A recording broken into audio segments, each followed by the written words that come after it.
as suas grandiosas e preciosas promessas. Até aqui tá bom. Deus nos doou promessas. Eu recebo de Deus nesta noite promessas. Você recebe de Deus promessas.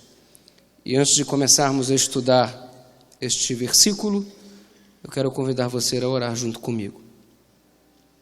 Pai, muito obrigado porque estamos diante de um momento muito especial, onde estaremos relembrando, conforme a orientação da Tua Palavra, o sacrifício de Jesus na cruz do Calvário. Isso não só impacta a nossa vida, como também muda a nossa trajetória de perdidos para o céu em direção à eternidade. Segura agora na nossa mão, fica pertinho de nós, ensina-nos, Paizinho, aquilo que precisamos aprender para te servir e te amar melhor. Eu não quero te pedir inspiração, a tua palavra já é inspirada. Eu queria humildemente, em nome de Cristo, te pedir iluminação para mim, para todos esses meus amigos e amigas que estão conectados aqui através da internet e também para cada um desses irmãos que chegaram à tua casa de oração. Ilumina nossa mente, que o nosso coração, que é tão enganoso, possa, ó Deus, receber um toque muito especial do Senhor, para que Ele te ame cada vez mais. Em nome de Jesus te oramos, amém. Deus, Ele doa promessas para os seus filhos. Deus, Ele nos dá promessa, é de graça. E se eu fosse fazer uma entrevista nessa hora com Pedro, e perguntasse para Pedro: Pedro, eu queria que você me desse algumas informações, e ele diria: pois não, igreja de Curitiba, pois não, pastor Eduardo, que tipo de informação você desejaria ter? E eu perguntaria para Pedro, caso ele estivesse vivo e presente: escuta, como é que são as promessas de Deus? Como é que funciona? Como caracterizam-se as promessas de Deus? E Pedro iria me dizer nessa noite: igreja de Curitiba, as promessas de Deus, elas são, número 1, grandiosas. Número 1, grandiosas. E Pedro me reiteraria dizendo o seguinte: as promessas de Deus, além de serem grandiosas, elas são preciosas. Pedro me daria 2 informações acerca das promessas de Deus, informações essas que nós acabamos de ler. As promessas de Deus, elas são grandiosas, e as promessas de Deus, número 2, elas são preciosas. E eu quero perguntar para você, para ver se aprendemos a lição de Pedro. Deus nos faz promessas, sim ou não? Sim ou não? Sim. Quem quer se apropriar das promessas de Deus nessa noite, diga amém. Amém. Glória a Deus por isso. Me diga uma coisa então, de acordo com a informação de Pedro: como são as promessas de Deus? Número 1? Número 2? Só que para você, num esquema pedagógico, fixar isso aqui melhor, quando você fala assim, número 1, as promessas de Deus, elas são? Número 2, elas são? Então faz esse gestinho aí. Igreja querida, como são as promessas de Deus? Número 1? Aproveita que você está com desodorante, tomou banho, né? Veio bonito, tranquilo. Deus faz promessas, sim ou não? Sim. Como são as promessas de Deus? Número 1. Número 2. E se eu entrevistasse o apóstolo São Paulo sobre as promessas de Deus, ele me diria algo mais, como o fez na carta aos Coríntios. Dá uma olhadinha. Segunda epístola de Paulo aos Coríntios, no capítulo 1, no verso 20. E você novamente vai repetir isso aqui em nome de Jesus. Por quê? Porque quantas são as promessas de Deus, tantas tem nele o sim. Porquanto também por ele é o amém. Para a glória de Deus. Ele primeiro começa dizendo assim: porque quantas são as promessas de Deus? Sabia que alguém já tentou contar? Já tentaram contar quantas promessas de Deus existem na Bíblia e chegaram ao número médio. cerca de 2.500 promessas. 2.500 promessas de Deus, aproximadamente. Então eu te pergunto para ver se fixamos. Deus faz promessas, sim ou não? Sim. Número 1, as promessas de Deus são? Não. Número 2, elas são? Não. São mais de? São mais de? Agora, se você observar, o apóstolo Paulo ele continua dizendo: tantas tem nele o sim. Deus fez a promessa e já garantiu o cumprimento, dando em resposta o sim. Deus faz promessas, sim ou não? Sim. As promessas de Deus são? Elas são? São mais de? E para todas elas ele disse o quê? Sim. Isso significa que está confirmado o que Jesus disse: passarão os céus e a terra, mas as minhas palavras... Passarão os céus e a terra, mas as minhas palavras... Em outras palavras, na linguagem da Semana de Oração Jovem, se Ele falou, está falado. Se Deus falou, então agora junta todas essas pecinhas do quebra-cabeça e vamos ver se conseguimos então construir o conceito. Deus nos dá promessa, sim ou não? Sim. As promessas de Deus como são? Número 1. Número 2. São mais de... Se Ele falou, passarão os céus e a, mas as minhas palavras... Agora eu quero trazer à memória a primeira promessa de Deus. Gênesis capítulo 3, verso 15. A primeira promessa de Deus, contida nas Escrituras Sagradas. Os estudiosos da Bíblia chamam esta promessa de proto-evangelho. É o termo técnico que eles usam. E dizem os teólogos que se todo o Velho Testamento se perdesse e o capítulo 3 de Gênesis, verso 15, fosse preservado, já seria o suficiente para conhecermos o plano de Deus para a salvação. Gênesis 3,15, de acordo com os estudiosos, funciona da mesma maneira como para o Novo Testamento funciona João 3,16. O que João 3,16 representa para o Novo Testamento, Gênesis 3,15 representa para o Velho Testamento. A primeira promessa de Deus, e olha que promessa grandiosa, olha que promessa preciosa, doada de graça, está inclusa nas mais de 2.500. E eu quero te afirmar uma coisa: se Ele falou, está falado. E a primeira promessa Ele disse para Adão e para Eva: porém inimizade entre ti e a mulher, entre a tua descendência e o seu descendente.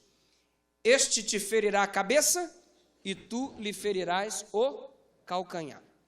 Aqui acaba de ser anunciado a questão cerne da Bíblia, a cruz de Cristo.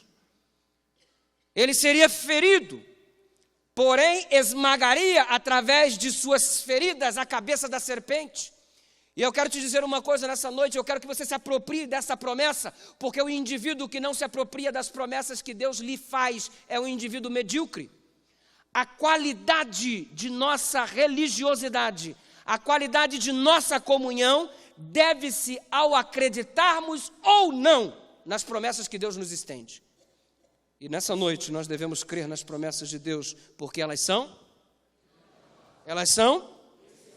Está inclusa entre mais de 2.000 e... Se Ele falou, passarão os céus e a... Mas as minhas palavras... E Ele promete, primeira promessa que Ele faz, a cruz, para garantir que a obra intentada pelo maligno na tua vida seria anulada em nome de Jesus. A cruz. Sabe, se você for observar as promessas de Deus ao longo da Bíblia, você vai perceber que elas são realmente grandiosas, elas são realmente preciosas, mas desculpa, humanamente falando, algumas parecem até um absurdo. Humanamente falando, como o Deus Todo-Poderoso, Criador dos céus e da terra, virá aqui neste planeta para ser ferido pela serpente, a fim de esmagar a cabeça da mesma. Como Deus se tornará homem e habitará entre nós, como teremos um Deus conosco, Humanamente falando, isso se chama, na verdade, mistério da piedade. Não dá para compreender? E agora você fica imaginando o porquê de uma cruz. Por que a cruz? Por que Jesus não morreu de câncer? Por que Jesus não morreu de diabetes? Por que Jesus não morreu em um acidente qualquer? Por que a morte de cruz? Porque havia alguns requisitos que precisavam ser cumpridos. O sacrifício deveria ser um sacrifício repleto de sangue, porque sem derramamento de sangue não há remissão de pecados. A promessa só seria cumprida, essa grandiosa promessa, essa preciosa promessa, ela só seria cumprida se ela fosse regada por sangue. Requisito número 1, por isso a morte deveria ser na cruz. O sacrifício não podia ser escondido, como Cristo morrendo em um quarto, sozinho, desacompanhado. Tinha que ser um ato público para que todos contemplassem o seu sacrifício. A cruz cumpria também este requisito. Um terceiro ponto, ele deveria tomar a maldição de nossos pecados sobre si. Isaías capítulo 53 descreve muito bem a cena. Ele tomou sobre si os nossos pecados, em outras palavras, ele tomou sobre si a nossa maldição. E o Velho Testamento já anunciava: maldito todo aquele que for pendurado aonde? No madeiro. E uma vez que ele vai para a cruz, ele toma a nossa maldição. Por isso, a cruz, e não simplesmente uma enfermidade ou um acidente casual. A cruz, quem foi que inventou a cruz? Ao olharmos para a perspectiva histórica, recebemos algumas importantes informações. A cruz foi um instrumento de tortura inventado pelo povo assírio. O povo assírio era um povo reconhecido por sua crueldade, brutalidade. Aliás, quando o livro do profeta Naum, profeta menor, finalzinho do Velho Testamento, vai falando sobre a queda do reino da Assíria, diz que há uma alegria em todas as nações, porque era um povo coroado de brutalidade. Só para você ter uma ideia, no templo onde era adorado o Deus da Assíria, as colunas do templo eram revestidas de peles humanas. Eles arrancavam a pele dos inimigos enquanto estes ainda eram vivos, arrancavam a pele e forravam uma coluna do templo do seu Deus com peles humanas. Povo cruel. Os assírios tinham uma mania. Eles apanhavam os inimigos, cortavam, decapitavam os inimigos, cortavam a cabeça dos inimigos e costumavam construir paredes com cabeças humanas para mostrar para todos que com eles não se brincava. Quando não cortava a cabeça ou quando não arrancava a pele, os historiadores dizem que os assírios, artistas da crueldade, apanhavam uma lança e espetavam o inimigo desde o seu ventre até sair pela boca. E os inimigos ficavam espetados em frente à civilização da Assíria para mostrar para todos o que aconteceria com todo aquele que desafiasse o império da Assíria. A capital da Assíria era Nínive. Quando Deus virou para Jonas: Jonas, eu quero que você pregue lá em Nínive. Jonas correu, meu irmão.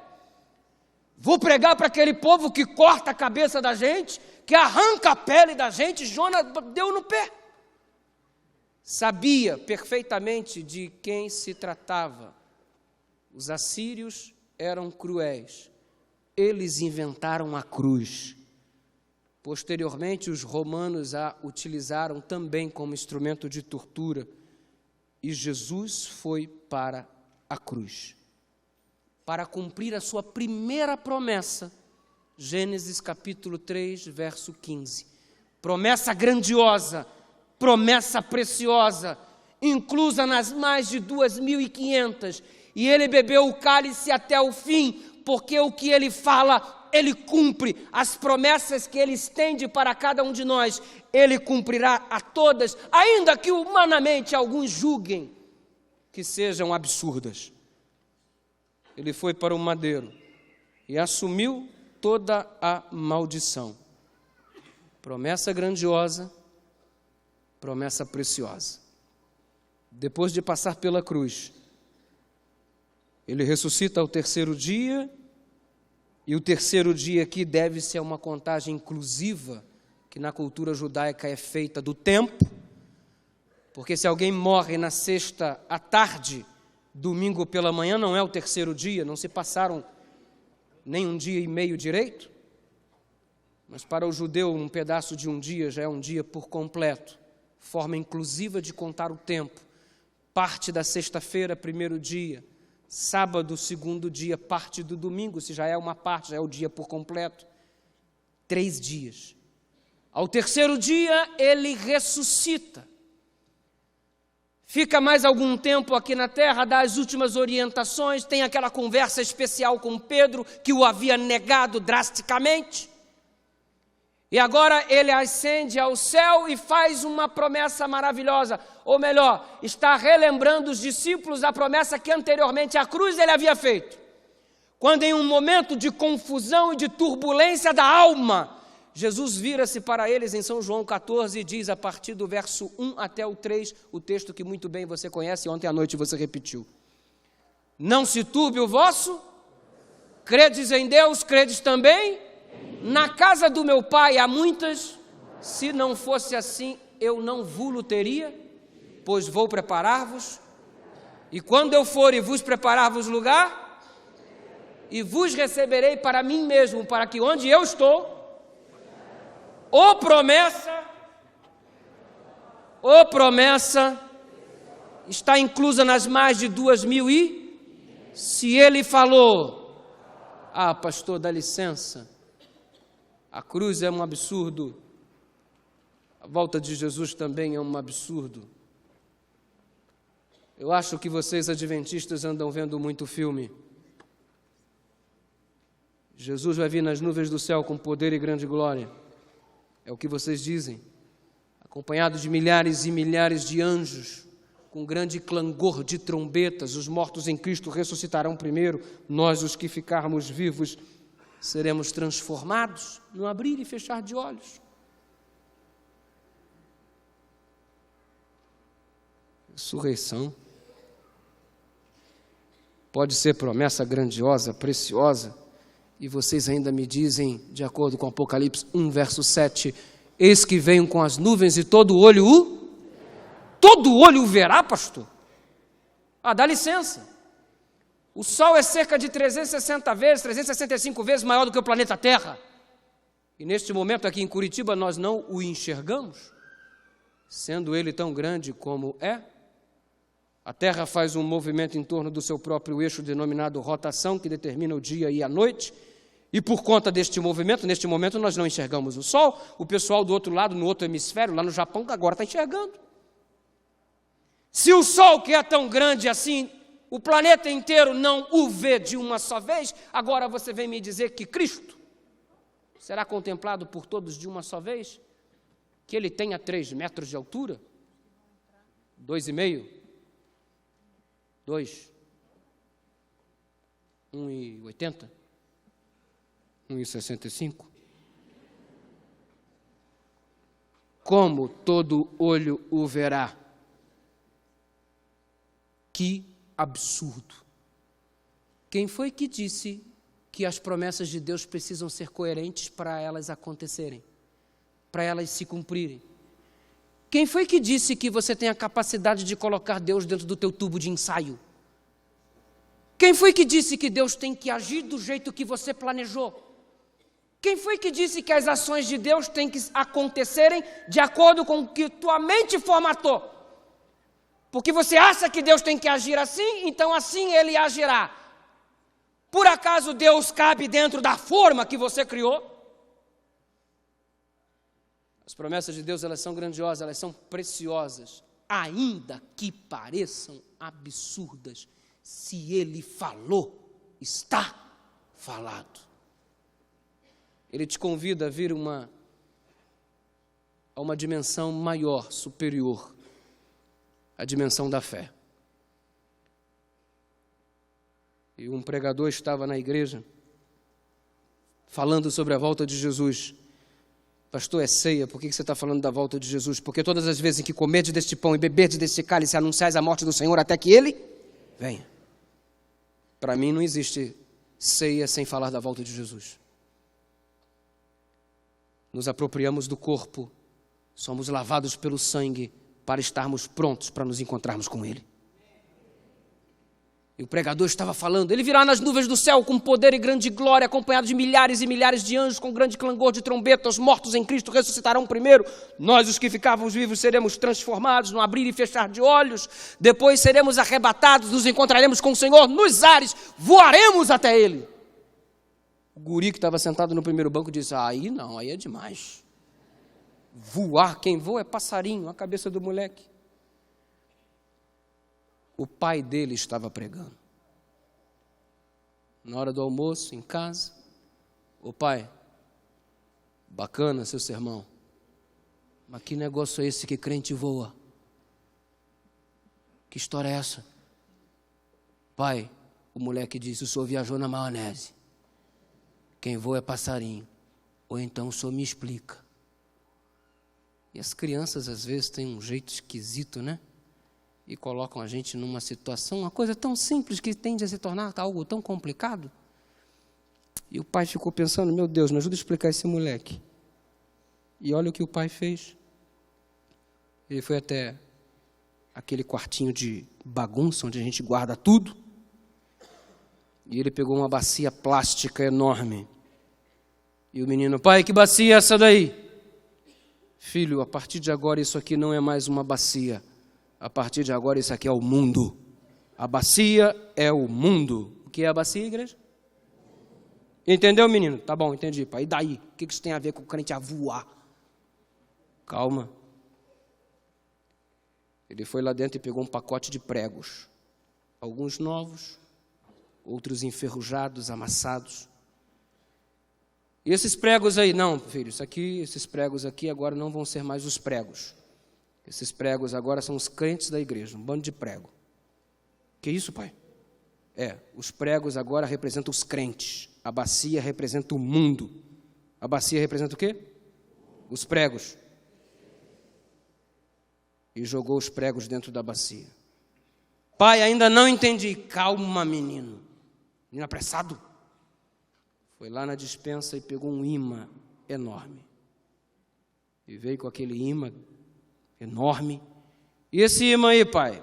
Isso aqui é Jesus. Está vindo em direção à bacia, que é em direção aos pregos, que são os? E lá vem o imã, que é? Se aproximando da terra com poder e grande glória, acompanhado de milhares e milhares de anjos, com grande clangor de trombeta. Olha aí, filho, está chegando, está se aproximando do planeta Terra. E quando o imã começa a se aproximar do planeta Terra, os preguinhos começam a se movimentar. E quando o imã chega mais próximo, eles são atraídos e se agarram ao imã. E o pai virou para o filho, e aí, crente avua ou não avua? Pai, avua mesmo. Mas pai, tem um montão que ainda ficou lá na bacia. Aí o pai, é porque muitos são chamados e poucos escolhidos. E por que esses não foram escolhidos, pai? Porque eles estão enferrujados, filho. Há uma dificuldade para o imã atrair objetos enferrujados. Sabe, querido, há quanto tempo você está na igreja? Há quanto tempo que você vive a fé adventista? Há quanto tempo que você ouve mensagens? Há quanto tempo que você entoa louvores? Jesus está voltando. Por mais que pareça um absurdo para este mundo, vai acontecer, porque o que ele falou, está falado. Passarão os céus e a terra, mas ele declarou as minhas palavras. Foi ele quem disse, virei outra vez. Eu não creio na volta de Jesus porque foi o pastor Fernando que falou. porque foi o meu pastor que me disse antes de me batizar, porque eu aprendi no curso de teologia. Eu creio na volta de Jesus porque o próprio Cristo declarou que viria. Parece um absurdo para muita gente, mas não precisa ser coerente aos olhos humanos para que ele realize a vontade dele, porque ele não está restringido a nenhuma lei da física, a nenhuma lei da geografia, a nenhuma lei da química ou qualquer outra lei. Ele realiza o que ele quiser, porque ele é o Deus Todo-Poderoso. A questão a ser analisada agora é se você anda muito enferrujado na fé. Porque, me desculpa, no momento em que ele aparecer, se você continuar enferrujado do jeito que você está, você vai ficar por aqui. Ele não vai ter o privilégio de dizer: vinde bendito de meu Pai, e possuídes por herança o reino que está preparado desde a fundação do mundo. Esta é a noite que o Senhor escolheu, para que de uma vez por todas, segurando a mão de Deus, você seja desenferrujado pela ação do Espírito Santo. Que você cante com mais alegria, que você venha para a igreja com mais disposição, que você se doe pela causa do Senhor, a fim de apressar a volta de Jesus através da pregação do Evangelho. Que você se agarre ao corpo e ao sangue de Cristo, para que você possa dizer como Paulo: não sou eu mais quem vivo, mas Cristo vive em mim. Que Deus nos abençoe.